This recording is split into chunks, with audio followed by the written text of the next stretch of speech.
So, I'm reading this story today, and of course, I saw the name Evan Soloman, and we all know, if you're a fan here of CJD and have been listening for quite some time, Evan used to do the show from noon until 2, until he left to go to New York City to work for a group called the Eurasia Group for a considerable sum of money. Some are suggesting 7, 8, 9, possibly 15 figures. But regardless, they have just come out with a new report, and this is interesting because we have talked about this in the past to try to make the connection that Canadian politics are becoming much more, sadly, like American politics. It feels that way, for sure.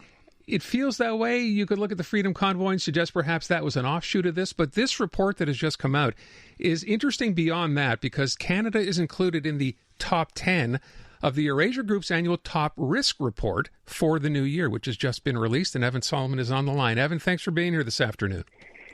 God, I hope it's 15 figures. I really hope. Just lie to us. I haven't heard that yet. I was including, that, but it's so great. I was including decimal points and maybe a conversion to euros or something. So just saying. Well, it is definitely not 15 figures, but it is an interesting place that to talk about geopolitics and to really get into this stuff. So thanks. First of all, awesome to be back. Both my kids live in Montreal, so I'm there all the time. Oh, cool. Great to have you back on our airwaves. Absolutely. Well, let me start by asking this because, as I said, this has come up on our show before. We've thrown this out as a question and asking people if they believe this is really going on. Clearly, the Eurasia report suggests it is about politics becoming more radicalized. Yet we see the same thing happening, not just here. We know what happened in Brazil just a couple of days ago. We know what's going on in China. How worrisome is this? So on the top risks of 2023, one of the risks, the risk 8, is the divided states of America. And look, we all know American politics is divisive, although the midterm elections that we all just witnessed were maybe slightly less divisive. But you just saw even among the Republican Party, they couldn't even elect a speaker, Kevin McCarthy, in 15 votes. The speaker, by the way, folks, is very powerful, third in line to be president after the vice president. So that's a big job. But the polarization there is being reflected here. And in our report, we have a section called Oh Canada that says, look, whether it's the protests around the vaccine mandates, you mentioned the trucker convoys, whether it's inflation, whether it's distrust, whether it's the housing market, whether there are lots of polarizations regionally going on. Look, we all know about the so-called two solitudes. But, there are more solitudes now. You've got separatist movements going on in the West as well. So one of the risks we've got is even in a country like ours, both on the far left and the far right, there are divisive forces that are not just disagreements, but literally forces that are threatening the very fabric of the democracy, where you're no longer just disagreeing with people. People aren't your opponents. People are your enemies, which is very different in Canada. Yeah, but as you say that, I think back to what always gets talked about. Those voices seem to be getting louder and louder, but they still haven't represent a very small minority of the Canadian population. So, they're clearly punching above their weight, and you kind of wonder at some point, will we realize that and not pay as much attention to it as we are?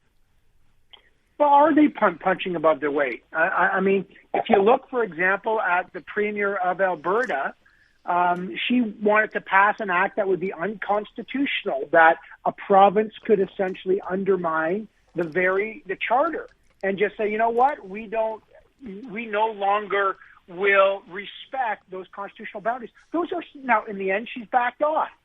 But those are serious challenges that we've got to pay attention to, because that's not about, I don't like your taxes, I don't like carbon tax, or I don't like this or that. That's, I don't think the system is right. And I'm going to openly defy it in ways that may not comply with the law. That's a whole different level of distrust. Are the same kinds of issues being weaponized here in Canada as we're seeing elsewhere?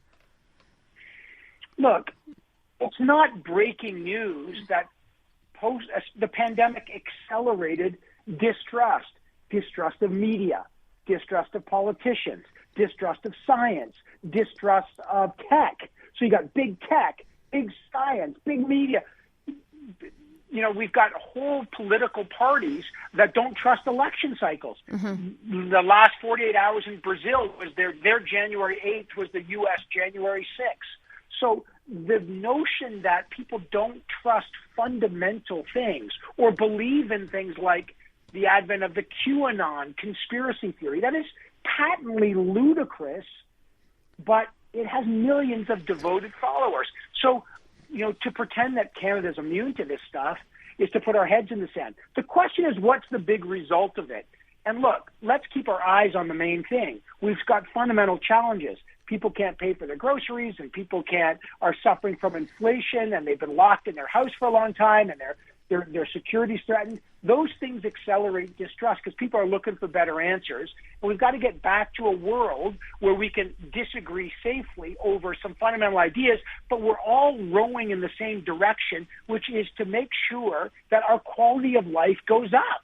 We want our freedoms up. We want our quality of life up. We want our kids to have a better life than we have.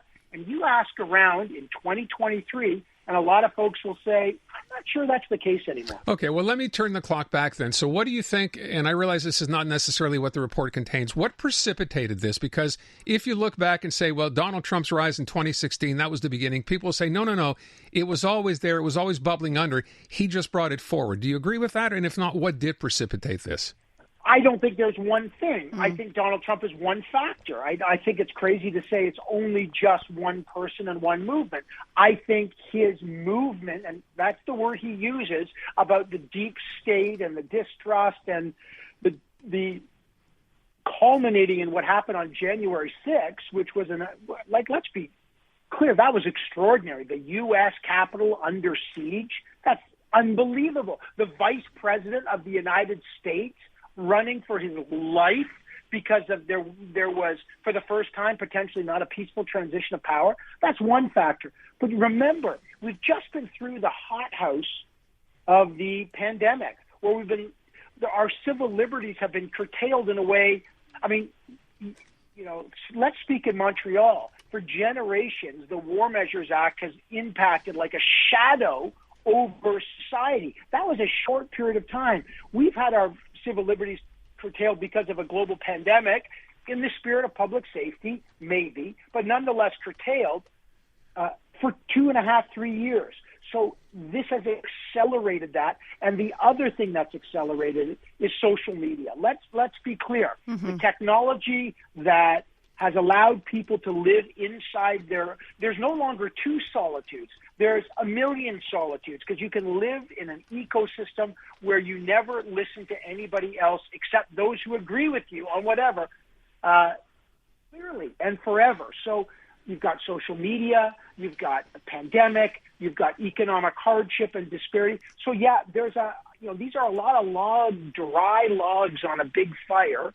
Now, it doesn't mean that we're going to burn up. There's a lot of hope. Look, even though our top risk was rogue Russia. Russia's a big risk. But on one side, you're like, wait a second, 2023 may seem crappy, but the pandemic's ending, NATO's stronger than ever, Europe's more united than ever, American power is still unchallenged by maybe autocratic regimes like China. There's some good news out there. Technology has real possibilities. But let's be clear. It's hard to tell people good news in January of 2023 when inflation's over 7%. It's tough. So it kind of sounds to me, though, like you're making the case that as the situation improves, as, the economic stability starts to return, as you said, like COVID ends, things just start to get better for the world in general, that this will all calm down, that the discontent will somehow disperse. But does it? Is that the thinking? I don't think so. And I don't think that there's I was talking to a big, someone who's an investor in one of the big institutional pension funds. Like, these are people that are in charge of all our retirement.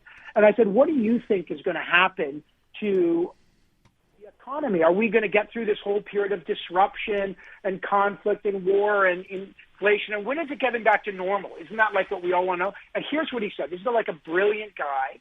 And he said, I tell all my investors who this is a multi-billion-dollar fund. He said, there is no going back to normal. Things are changing. This is a new paradigm. We're not sure what's happening with China, with Russia, with technology, with climate change, with, economic stability. He said, we have to start rethinking things and not just expect to, quote, ride it out. Doesn't mean things are necessarily going to get worse, But we've got to start saying that it's not like, okay, just hang in there and ride it out. I think inflation will go down eventually. I think there's going to be a return to certain kind of normality. But is it going to be the same world that it was 3 or 4 or 5 years ago? And the answer is no. Let me ask you one last thing because we're running out of time here. With respect to the top risk countries, I think I mentioned Canada was in the top 10. It's not in the top 10. First of all, where are we? How much concern should there be here in terms of politics becoming radicalized? And who's at the top of this list? Rogue Russia's our number one. Like, look, Russia can't win this war, so it's going to be a stalemate. And if he starts losing, Vladimir Putin may lash out. So rogue Russia is essentially very dangerous. That's our top risk.